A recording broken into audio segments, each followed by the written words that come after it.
Pour nous, pour la Russie, il n'y a pas de peuple hostile ni à l'Occident ni à l'Orient. Comme la grande majorité des personnes sur la planète, nous souhaitons un avenir qui soit pacifique, libre et stable. Nous considérons que toute idéologie de supériorité par sa nature est répugnante, criminelle, mortelle. Nos collègues occidentaux et en particulier les États-Unis ne se contentent pas d'établir arbitrairement des normes auxquelles les autres pays doivent se conformer, mais ils enseignent également qui doit les appliquer et comment se comporter. Tout cela se fait et se dit généralement de manière ouvertement grossière. Il s'agit là d'une même manifestation de la pensée coloniale. Nous entendons sans cesse « vous devez »,« vous êtes obligés », nous vous mettons sérieusement en garde. Mais qui êtes-vous? De quel droit pouvez-vous avertir qui que ce soit?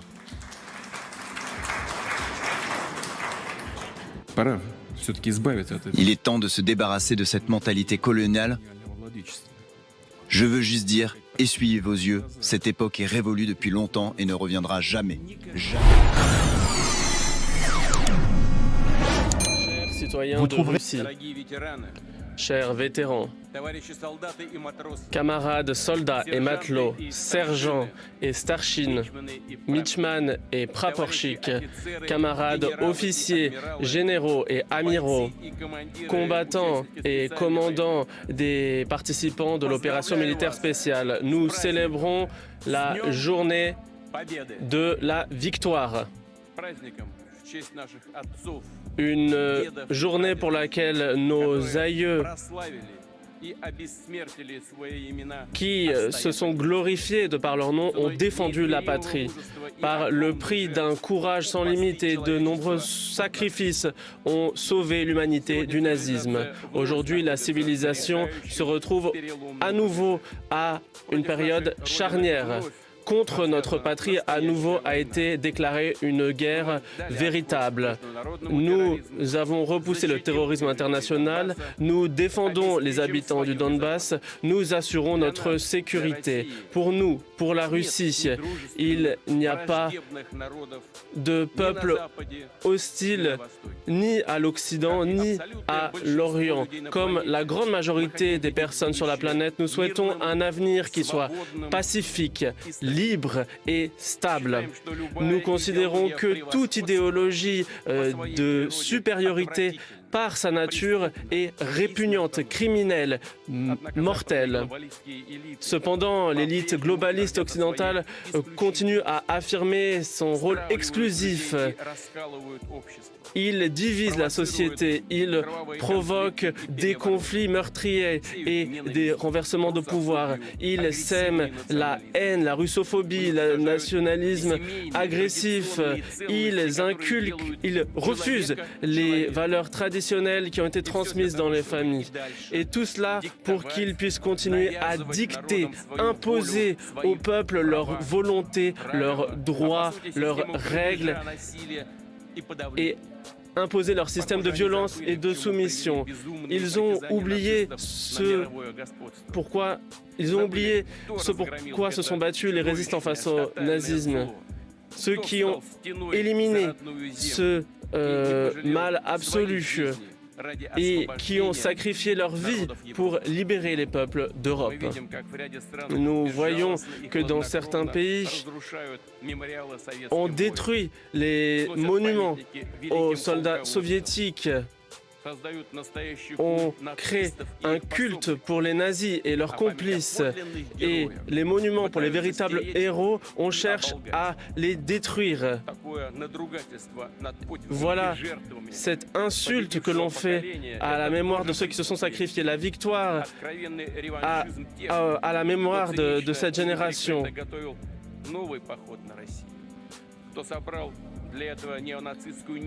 Certains ont cherché à créer un nouveau néo-nazisme pour le monde. Ils ont cherché à obtenir la destruction de notre pays. Ils ont cherché à effacer les résultats de la Seconde Guerre mondiale et à détruire le système de sécurité mondiale et de droit international.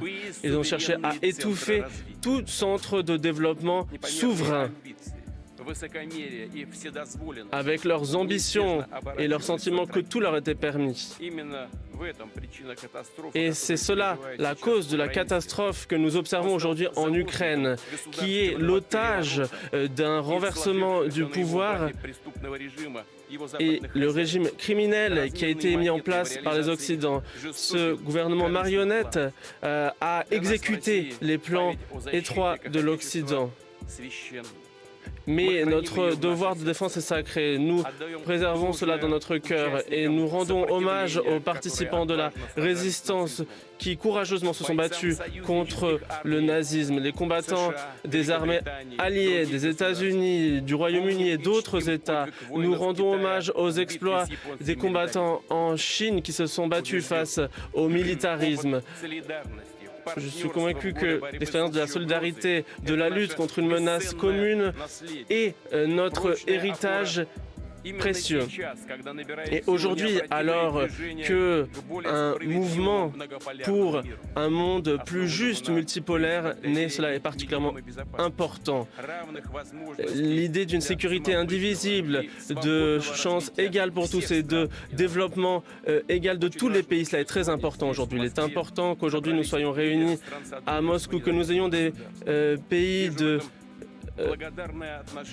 la CEI qui rendent hommage aux exploits de nos aïeux, qui se sont battus ensemble, qui ensemble ont vaincu. Tous les peuples de l'URSS ont contribué à la victoire commune. Et nous nous souviendrons toujours de cela. Nous inclinons la tête face à la mémoire sacrée de ceux que la guerre a emportés. Face à la mémoire de leurs fils, de leurs filles, de leurs pères, de leurs mères, de leurs grands-parents, de leurs époux, épouses, frères, sœurs, parents, amis. Je déclare une minute de silence.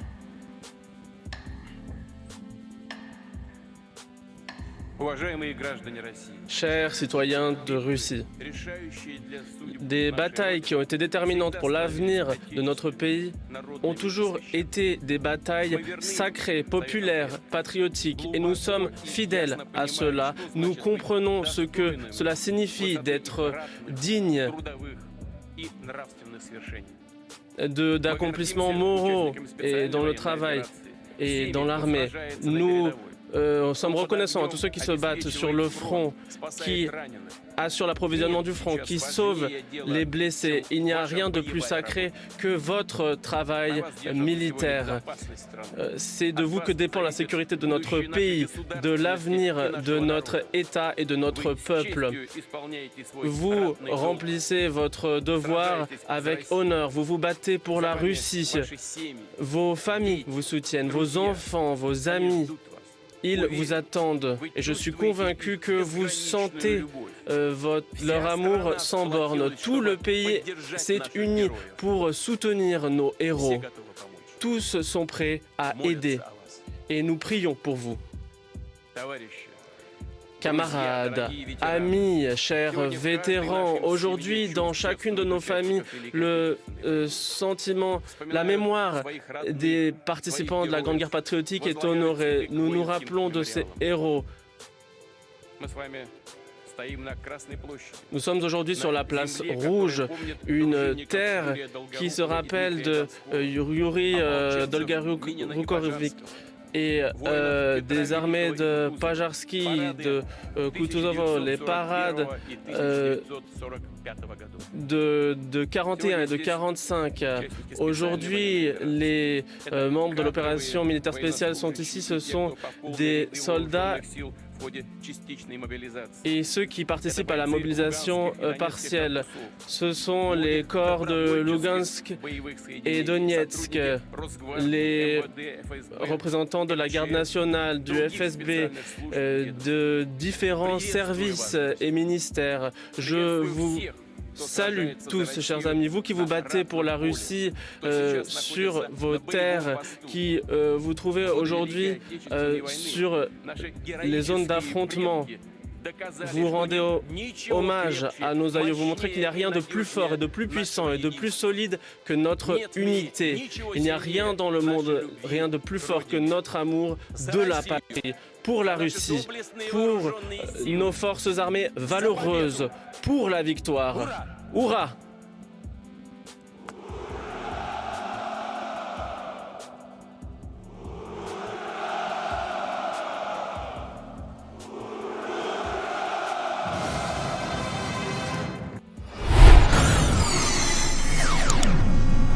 De Vladimir Poutine, prononcé à l'occasion des célébrations de la victoire contre le nazisme, s'ancre profondément dans une rhétorique mêlant mémoire historique, défense de la souveraineté nationale et critique de l'ordre mondial actuel. Il se veut une réponse aux défis contemporains en s'appuyant sur les leçons du passé, notamment la résistance face au nazisme et sur la construction d'une identité nationale forte. Poutine mobilise l'histoire non seulement comme un rappel des sacrifices héroïques, mais aussi comme un guide moral et politique pour affronter ce qu'il décrit comme des menaces globales à la stabilité et à la souveraineté. Ce discours illustre une opposition claire entre la Russie et ce qu'il appelle l'élite globaliste occidentale, tout en prônant une vision multipolaire du monde, axée sur la justice et la sécurité partagée. L'accent mis sur l'importance de la solidarité, des valeurs traditionnelles et de la dignité invite à des réflexions sur la manière dont les nations, mais aussi les individus, peuvent naviguer dans un monde complexe, souvent marqué par des contradictions entre progrès technologique, modernité et préservation de l'héritage culturel. La mobilisation de la mémoire collective dans le discours de Poutine met en lumière le rôle de l'histoire dans la construction identitaire. Loin d'être simplement un rappel des sacrifices passés, elle agit comme un outil pour renforcer l'unité et stimuler un sentiment d'appartenance face aux défis modernes. Cela interroge sur la façon dont les nations peuvent utiliser leur histoire pour renforcer la cohésion sociale sans tomber dans une glorification unilatérale. La critique de l'élite globaliste et du modèle occidental pose la question de la souveraineté nationale face à la mondialisation. Cette réflexion invite à considérer des modèles alternatifs d'interconnexion internationale, où la diversité culturelle et politique serait protégée tout en assurant la coopération globale.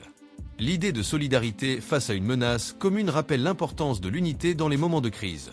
Cette leçon va au-delà du contexte national et peut s'appliquer aux entreprises ou aux communautés cherchant à résoudre des problèmes complexes. La solidarité devient alors une force essentielle pour relever les défis collectifs. Enfin, l'appel à un monde multipolaire et plus juste ouvre un débat sur les systèmes de gouvernance mondiale.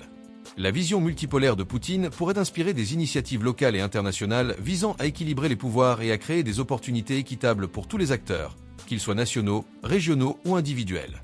Plusieurs leçons d'excellence se dégagent des propos de Poutine. 1. Cultiver une mémoire active. Le rappel des exploits passés souligne l'importance de tirer des enseignements de l'histoire. Dans la vie personnelle, cela peut se traduire par une réflexion régulière sur ses expériences pour éviter de répéter des erreurs. Sur le plan professionnel, cela implique de s'appuyer sur des stratégies qui ont déjà démontré leur efficacité, tout en innovant en fonction des défis actuels. 2. Faire preuve de résilience face à l'adversité. Poutine insiste sur le fait de ne pas céder face aux pressions externes. Cela peut inspirer une approche proactive dans les moments de crise, que ce soit dans une carrière ou dans des projets personnels, en cherchant des solutions créatives et en gardant un focus clair sur les objectifs à long terme. 3. Favoriser l'unité dans la diversité. Le discours valorise la cohésion nationale comme un outil de force. Sur le plan personnel et professionnel, cela peut se traduire par la capacité à rassembler des personnes ayant des perspectives différentes autour d'une vision commune, en transformant les différences en opportunités de croissance collective. 4. Valoriser les sacrifices pour des objectifs supérieurs. L'évocation des sacrifices historiques rappelle que les grands accomplissements demandent des efforts importants. Dans la vie personnelle, cela pourrait signifier prioriser des investissements de temps ou d'énergie dans des projets significatifs, tandis que dans une organisation, cela invite à une allocation stratégique des ressources pour atteindre des résultats durables. 5. S'engager pour un idéal supérieur. Poutine place la justice et la multipolarité au cœur de son discours, une vision applicable à tous les domaines de la vie. Cela encourage à toujours s'inscrire dans une perspective plus large, en alignant ses actions sur des valeurs fondamentales et en contribuant à des causes qui transcendent les intérêts individuels. En somme, ce discours de Vladimir Poutine propose une réflexion riche sur l'importance de la mémoire, de la résilience et de l'engagement collectif. Il soulève également des questions fondamentales sur la manière de naviguer dans un monde en mutation rapide, où l'équilibre entre tradition et modernité reste un défi central. Quelles actions concrètes pensez-vous que les nations ou les individus pourraient entreprendre pour promouvoir des valeurs de justice et de solidarité dans un contexte mondial souvent polarisé? Partagez avec nous vos avis en commentaire. Merci et à très bientôt.